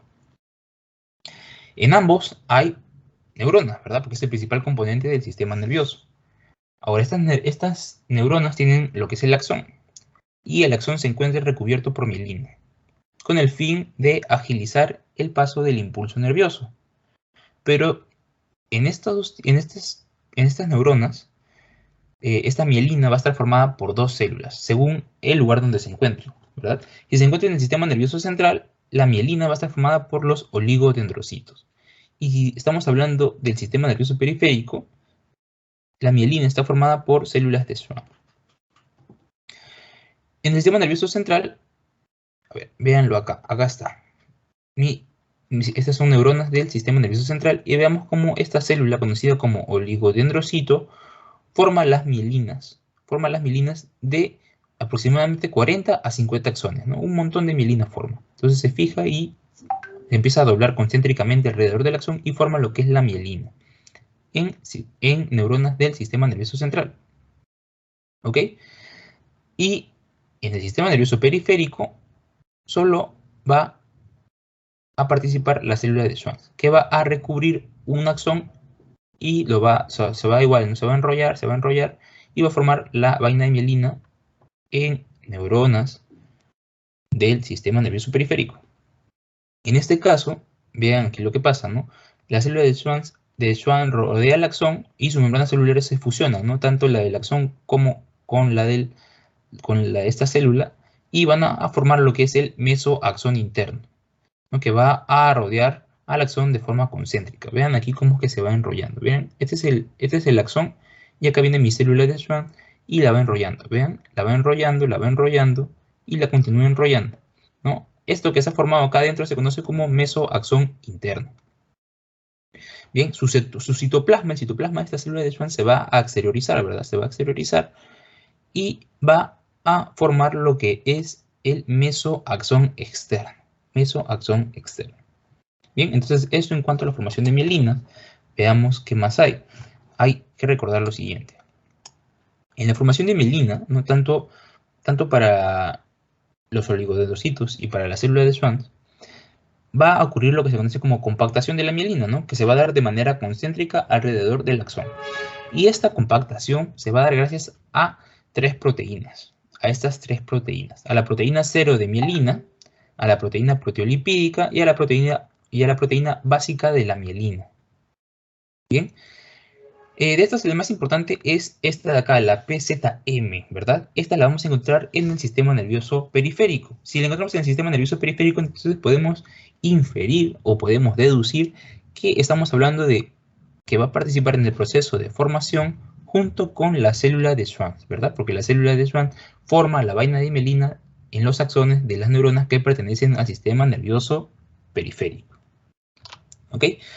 Entonces, va a actuar justamente a nivel de la membrana plasmática de esta célula, ¿no? La célula de Schwann, y recuerden ustedes que las proteínas están formadas por codificaciones de los genes, ¿verdad? Entonces, si un gen se ve alterado, no se produce esta proteína, ¿y qué va a haber, no? O si es que hay una mutación en este gen y se produce una proteína inestable, ¿verdad?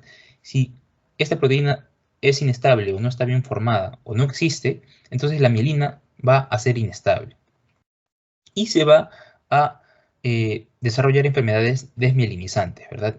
Enfermedades desmielinizantes. ¿Por qué? Porque no se llegaría a formar correctamente o no se llegaría a formar lo que es la vaina de mielina. Bien, un dato importante aquí es que el grosor, ¿no? El grosor de la vaina de mielina va a ser regulado por el factor de crecimiento conocido como neurobulina. Bien, neurobulina. Este se va a encontrar ¿en dónde? En el axón.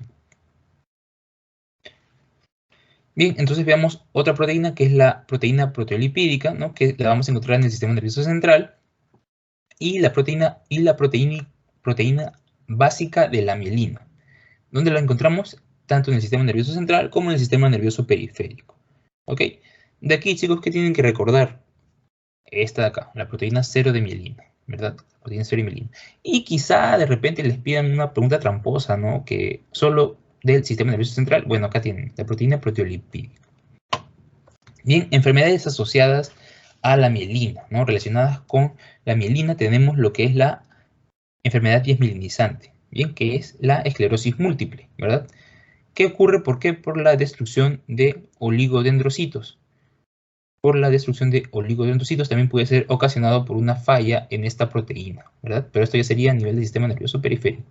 En este caso es alrededor del sistema nervioso central, ¿verdad? Por eso esclerosis múltiple. Luego también tenemos otra enfermedad, bien, no necesariamente asociada a la mielina, pero también es una enfermedad de carácter neurodegenerativo, bien, y es la conocida como esclerosis lateral amiotrófica. En este caso, ¿qué sucede? Va a ocurrir una destrucción de las neuronas motoras, ¿verdad? Va a ocurrir una destrucción de las neuronas motoras, por lo tanto el cuerpo no va a poder reaccionar al procesamiento de estímulos, Bien, entonces acá veamos lo siguiente, ¿no? La conducción del impulso. La conducción del impulso. Acá simplemente es para hacerles recordar, ¿no? Que el axón tiene la función principal de transportar el impulso nervioso, ¿verdad? Es transportar el impulso nervioso. Las vainas de mielina, ¿qué hacen? Van a agilizar este proceso, generando estos saltos, ¿verdad? Estos saltos, ¿no? Los puntos negros, ¿no? O las vainas de mielina que recubren el axón se conocen como internodos y se van a caracterizar por generar un salto del impulso nervioso, ¿no? Agilizando justamente ese proceso.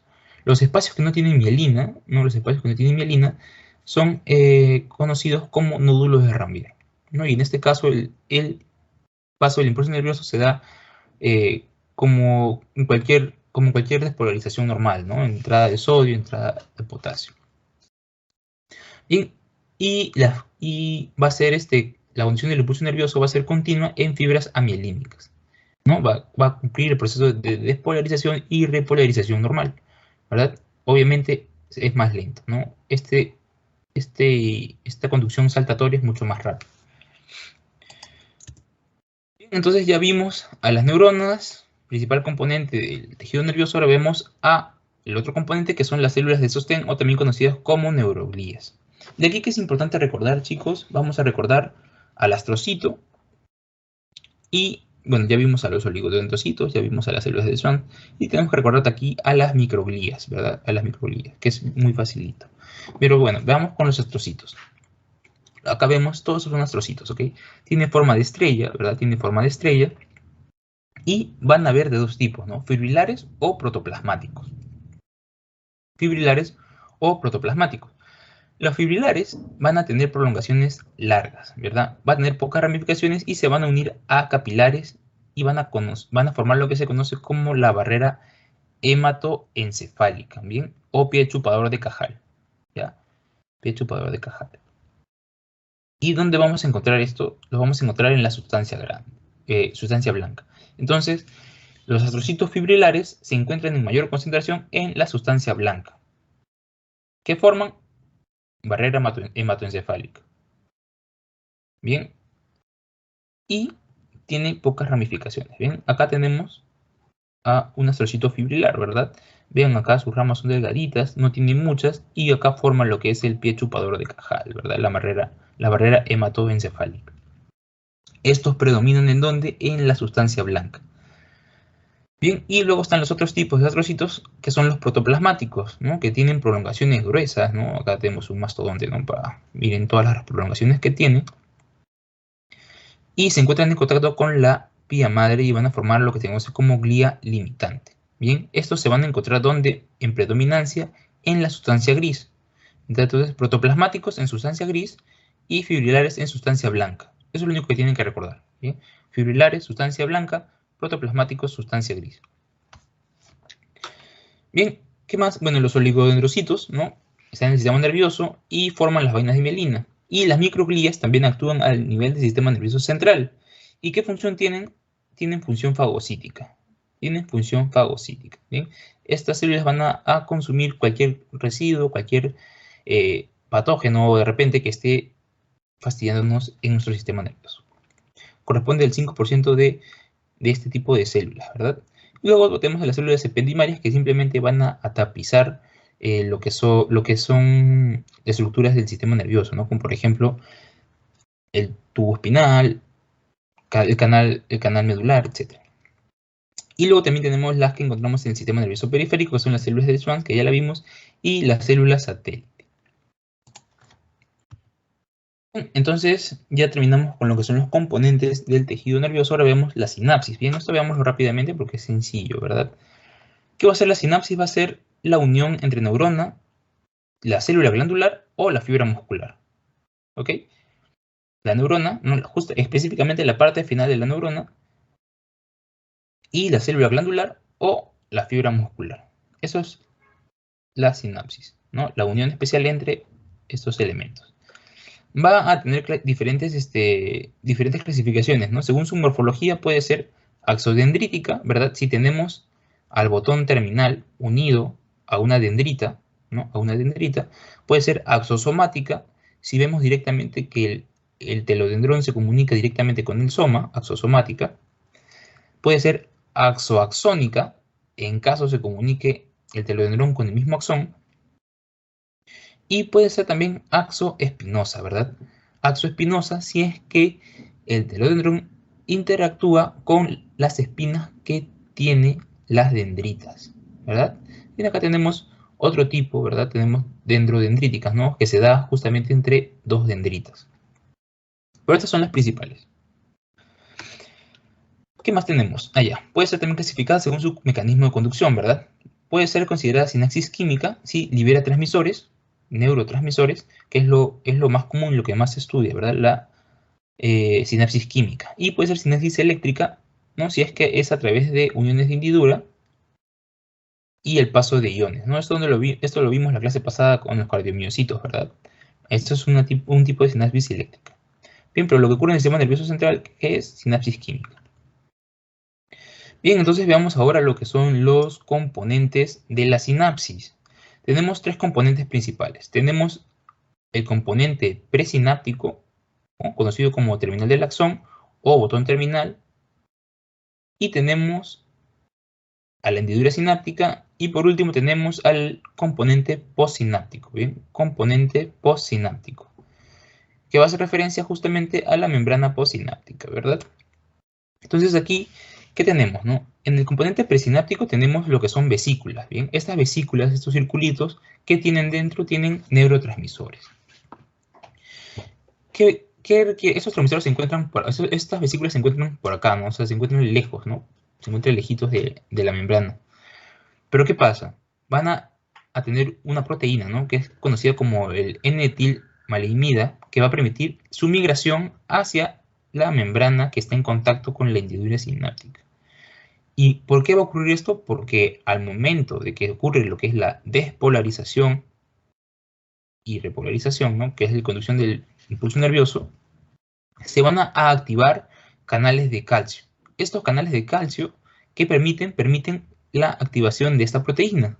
¿Y esta proteína qué hace? Empieza a hacer la migración de las vesículas hacia esta zona, ¿no? Hacia esta zona, hacia la membrana presináptica. Esta membrana se libera a través de exocitosis y se salen los neurotransmisores. ¿Hacia dónde? Hacia la hendidura sináptica, que tiene un espacio de 20 a 30 nanómetros, ¿verdad? Hacia la hendidura sináptica. Entonces se realiza lo que es exocitosis, se liberan neurotransmisores y estos neurotransmisores son captados, ¿por qué? Por el componente postsináptico, ¿verdad? A través de receptores, ¿no? ¿Qué más? ¿Qué más tenemos? Ya, acá mencionarles lo que es la densidad postsináptica, ¿verdad? Tanto aquí en la membrana presináptica como en la membrana postsináptica existe lo que es la densidad sináptica. Bien, que va a estar caracterizada ¿por qué? Por la mayor concentración de canales de sodio y potasio y la concentración de receptores para los neurotransmisores. Bien, ¿qué más? Ya, una vez que estos receptores de la membrana postsináptica interactúan con los neurotransmisores, ¿qué sucede? Se abren los canales de calcio correspondientes y continúa el paso del impulso nervioso. Uy, perdón, chicos. Disculpen. Entonces vemos ahora el sistema nervioso. Ya vimos al tejido nervioso, ahora vemos al sistema nervioso, ¿no?, que justamente está formado por estos dos. Tenemos al sistema nervioso central y al sistema nervioso periférico. Bien, veámoslo rápidamente, que ya estamos cortos de tiempo. Creo que ustedes tienen clase, así que vamos a ello. El sistema nervioso central está formado por la médula espinal y el encéfalo. Bien, el encéfalo, a grosso modo, está formado por el cerebro y el cerebelo, ¿ok? Entonces vamos primero a ver la médula espinal. Tenemos aquí la médula espinal, ¿verdad? Vemos que va a tener dos componentes principales, la sustancia gris y la sustancia blanca. Bien, la sustancia gris va a ser lo que está en marroncito, bien, este marroncito va a estar en forma central, va a tener una forma de H y va a estar formado, por lo general por fibras amielínicas, bien, fibras que no tienen mielina. ¿Qué más? Se tiene forma de H, tiene astas anteriores, ¿verdad? Estas astas anteriores y astas posteriores, ¿verdad? Y astas posteriores. Bien, acá que tenemos que recordar de la sustancia gris es que van a haber células gliales, ¿no?, células de sostén, justamente, fibras amielínicas, y todo esto conjunto, todos los componentes de la sustancia gris se conoce como neurópilo, ¿ok? Neurópilo. ¿Qué más? Ya, de las astas anteriores van a salir los nervios motores, ¿verdad? De estas acá. Astas anteriores o ventrales y astas posteriores o dorsales, ¿ok? Las ventrales, ¿qué suceden? Salen los nervios motores, ¿verdad? Acá tenemos neuronas de integración, somas de neuronas integradoras que se conectan con neuronas motoras y realizan lo que es el movimiento efector, ¿verdad? Entonces, esto pasa en las astas anteriores. Y en las astas posteriores es justamente a donde llegan las neuronas sensitivas, ¿verdad? Llegan las neuronas sensitivas y interactúan con lo que son las neuronas integradoras, que se encuentran justamente también en las astas posteriores. Bien, acá tenemos un canal, que es el canal raquídeo. ¿Y qué más tenemos? Ya, la sustancia blanca. La sustancia blanca que se encuentra rodeando la sustancia gris, ¿no? En ese caso, entonces, la sustancia gris va a ser sustancia central y la sustancia blanca va a ser sustancia periférica. Bien, va a estar compuesta por varias fibras nerviosas, pero estas sí van a tener mielina, van a tener vainas de mielina. ¿Bien? Entonces, eso en general es lo único que tienen que recordar de la médula espinal, ¿verdad? Entonces veamos. Acá se los aclaro, ¿ya? ¿Se acuerdan que la mielina tiene componentes tanto proteicos como lipídicos? Ya bien. Si bien yo digo acá que hay mayor cantidad de fibras nerviosas mielínicas, en este caso va a predominar en estas fibras mielínicas, va a predominar el componente proteico, ¿ok? Va a predominar el componente proteico de las vainas de mielina. Entonces ya vimos a la médula espinal, ahora veamos al encéfalo. El encéfalo les comenté que está conformado por el cerebro y por lo que es el cerebelo, ¿verdad? Esto por lo que lleva. Entonces veamos primero lo que es el cerebro, ¿no? Veamos su estructura principal, que es la corteza cerebral, ¿no? Van a haber 10.000 millones de neuronas en esta zona, aproximadamente. Y en este caso va a haber una inversión, ¿verdad? ¿Se acuerdan que en el anterior les mencioné que la sustancia gris es central y la sustancia blanca es periférica? Pues en el encéfalo, en el cerebro, va a ser al revés. La sustancia gris va a ser periférica y la sustancia blanca va a ser central. Y va a tener 6 capas. Va a tener 6 capas, ¿bien? Que las vemos aquí en este grafiquito bonito. La capa molecular, ¿no? Que va a tener células gliales y células de carácter horizontal. Vean aquí estas, por ejemplo, ¿no? Y vamos a encontrar aquí, por lo general, glías, ¿no? Glías. Tenemos luego la capa granulosa externa, que es la célula que vamos a encontrar células estrelladas, ¿verdad? Neuronas estrelladas. Y también vamos a encontrar glías. Luego tenemos la capa piramidal externa. Bien, acá que vamos a encontrar a las neuronas piramidales. Esto recuerden, ya corteza cerebral, neuronas piramidales. ¿Dónde? En la capa piramidal. Luego tenemos en la capa granulosa interna, que va a haber una mayor concentración de glías y van a haber neuronas piramidales, sí, pero pequeñas. Bien, neuronas piramidales pequeñas. Y en la capa piramidal interna es donde vamos a encontrar neuronas piramidales, pero grandes, ¿ok? Pero grandes. Usualmente suelen preguntar por esta, ¿ya? Porque son grandes y es difícil de confundir, ¿no? Además, creo que es el único componente que predomina en esta capa piramidal interna. Y finalmente tenemos la capa multiforme. La capa multiforme, que es la que está más cercana a la sustancia blanca, ¿verdad? La que está más cercana a la sustancia blanca. Entonces, yo puedo concluir que esta capa es parte de la sustancia gris, ¿verdad? Parte de la sustancia gris, la estructura de la sustancia gris de la corteza cerebral. Bien, continuemos. Aquí tenemos ahora la corteza cerebelosa, ¿verdad? La corteza cerebelosa. Ya vimos la corteza del cerebro, ahora vemos la corteza del cerebelo. Bien, entonces acá yo tengo a mi sustancia blanca, bien, a mi sustancia blanca, y todo este espacio que está aquí de flechita roja y flechita verde es mi sustancia gris.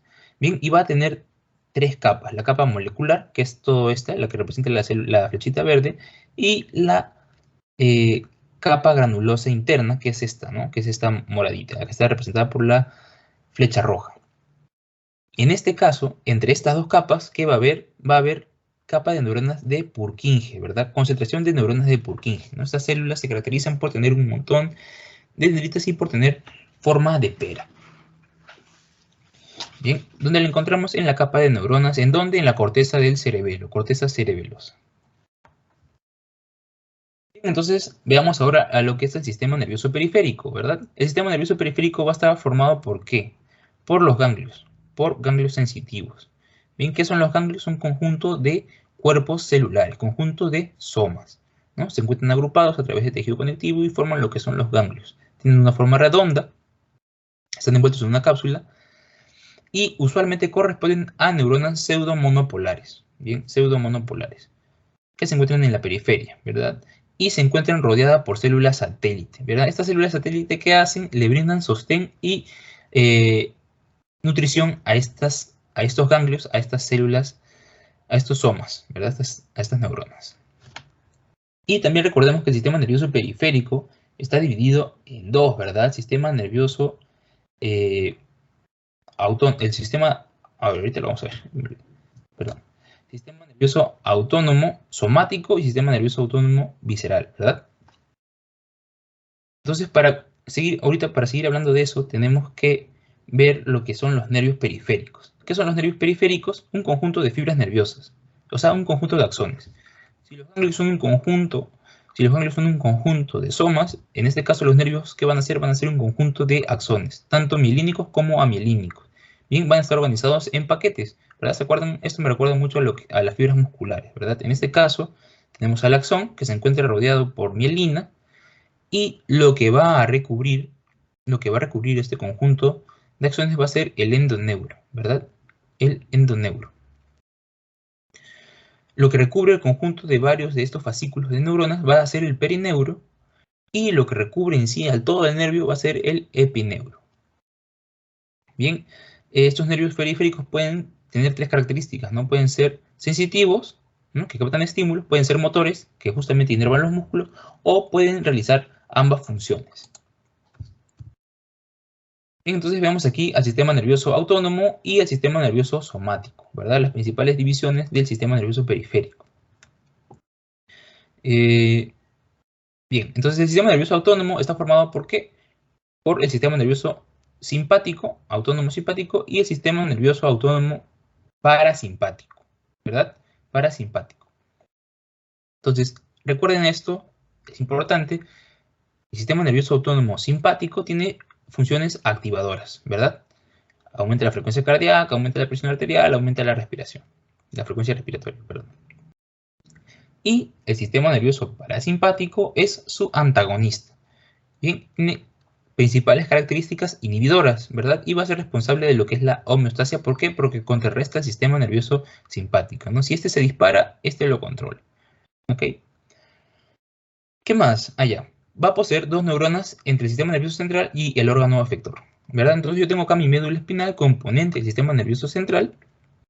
Tengo mi neurona efectora, ¿verdad? Pero no va a llegar directamente a realizar su acción, sino que va a tener una neurona intermedia. Por eso es que pongo aquí que hay dos neuronas entre el sistema nervioso central y el órgano efector, ¿no? En este caso vasos sanguíneos, en este caso glándulas, o también puede ser aquí algún tipo de músculo liso, ¿verdad?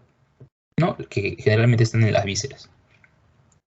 Entonces tengo mi primera célula, mi primera neurona, que está en contacto con el sistema nervioso central, y luego no va a llegar directamente la señal hacia el órgano efector, sino que va a estar un mediador. Este mediador va a estar, por lo general, en un ganglio, ¿verdad? En un ganglio. Una vez que llega a este ganglio, entonces de aquí se dirige recién a su órgano efector.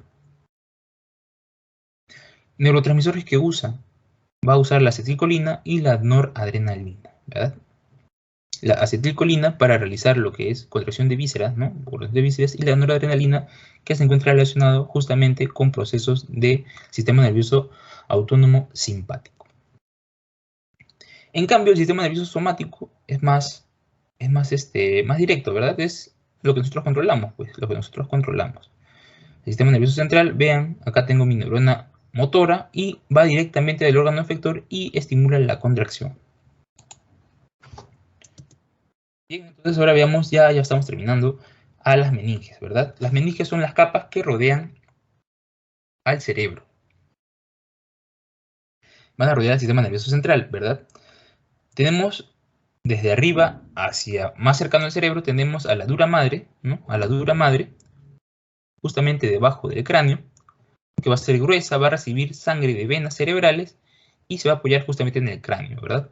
Tenemos al aracnoides, que va a estar debajo de la dura madre, ¿no? El aracnoides se encuentra debajo de la dura madre y es la capa media, va a tener trabéculas, pero se van a encontrar hacia abajo, nos van a encontrar mirando a la pía madre,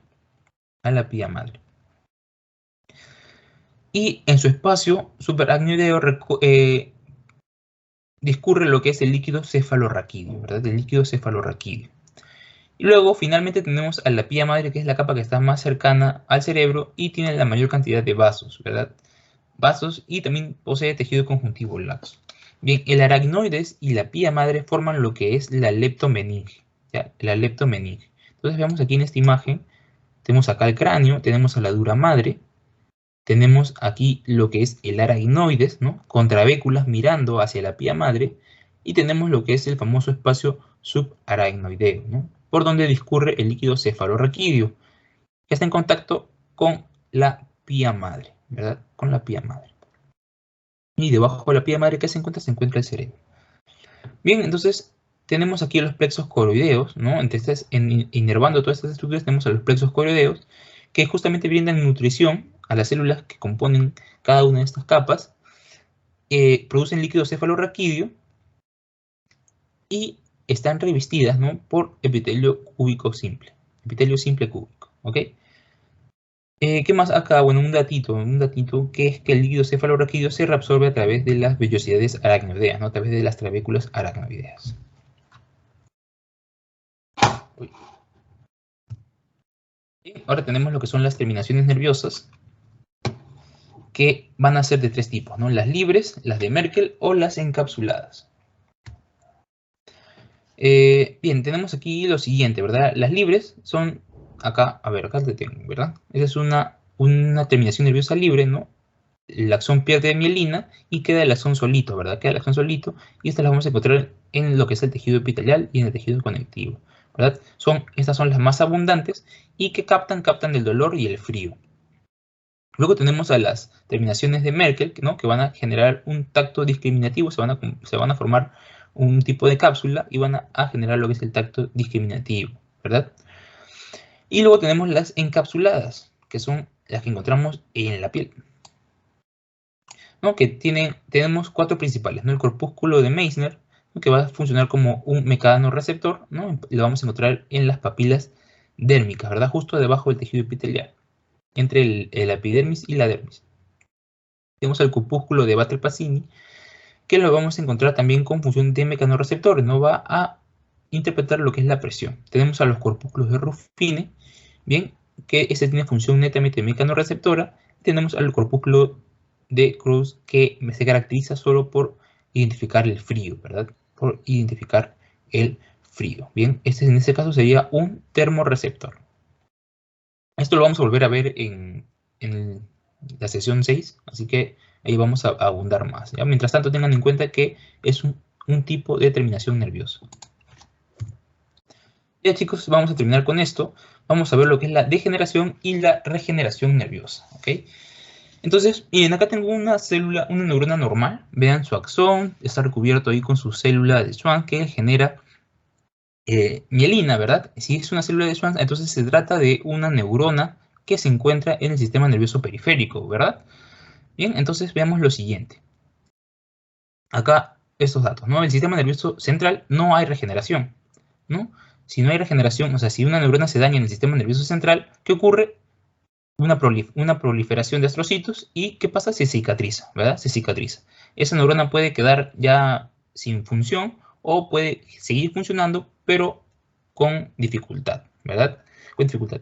Pero ¿qué sucede en el sistema nervioso central? Existe la posibilidad de que él se pueda recuperar, ¿no? Entonces, vean aquí, acá tenemos lo que es una lesión, ¿verdad? Ocurre una lesión en el axón, ¿no? ¿Y qué sucede aquí? Las células de Schwann se van a empezar a replicar, ¿no? Ese viene a ser un proceso muy importante porque sin esta proliferación no se podría hacer nada. Entonces, para que inicie justamente un proceso de presuntiva regeneración nerviosa, debe haber una división de células de Schwann, ¿no? Estas células, ¿qué van a hacer? Van a cubrir el espacio de la lesión y van a formar dos espacios, ¿verdad? Proximal, un espacio de lesión proximal que se encuentra cerca al soma, y la distal que se encuentra al telodendro, ¿no? Entonces, ¿qué sucede? ¿Cómo identifico yo que está generándose la regeneración? Se está realizando lo que es la cromatólisis, ¿verdad? Se desintegran los cuerpos de níquel, ¿no? ¿Por qué? Porque migran justamente aquí para realizar su acción, ¿verdad? ¿No? Secretando diferentes proteínas, etcétera, a través del transporte axonal. Bien, entonces aquí, ¿qué quiero que recuerden? Que en la regeneración se va a dar en el sistema nervioso periférico. ¿Y por qué se va a dar? Porque una vez que ocurre la lesión, el evento para que empiece la regeneración va a ser la proliferación de células de Schwann. ¿Ok? Lo inicial. Bien, una vez que inicia esta regeneración, necesita más cosas para que pueda seguir reconstruyéndose, pues, ¿no? ¿Y qué sucede? La desintegración de los cuerpos de níquel, ¿no? Y se forma lo que es el edema del soma neuronal. Bien, aquí entonces se forma lo siguiente, ¿verdad? Se forman esta especie de ramitas, ¿verdad? Esta especie de ramitas se conocen como neuritas. Como neuritas. Bien, entonces ya proliferaron las células de Schwann y estas empiezan a secretar mielina, empiezan a seguir enrollando con el fin de que no se pueda romper o que no se termine de lesionar esta neurona. Bien, si estas dendritas interaccionan directamente con las células de Schwann, entonces se van a poder regenerar en su totalidad, ¿no? Obviamente si son lesiones pequeñas, Bien, entonces, si este proceso tiene éxito, entonces queda la neurona, pero los segmentos de mielina se hacen más pequeñitos, En consecuencia, la transmisión del impulso nervioso sería un poco más lenta, ¿verdad? Entonces, estas columnas de células de Schwann que se forman al proliferar y empiezan a enrollar la lesión, tienen que estar en contacto con las prolongaciones del axón, ¿no? Con las prolongaciones de su citoesqueleto. Una vez que estas interactúan, entonces ya comienza a acoplarse, empieza a estructurarse de nuevo el axón y se forma lo que es la regeneración, ¿verdad? Si se llega a regenerar, entonces, ¿qué pasa? Que los internodos o las vainas de mielina en esta zona van a ser más pequeñas y el impulso, en conclusión, va a disminuir, ¿no? Va a seguir conduciendo, pero va a ser más lento. Bien, entonces,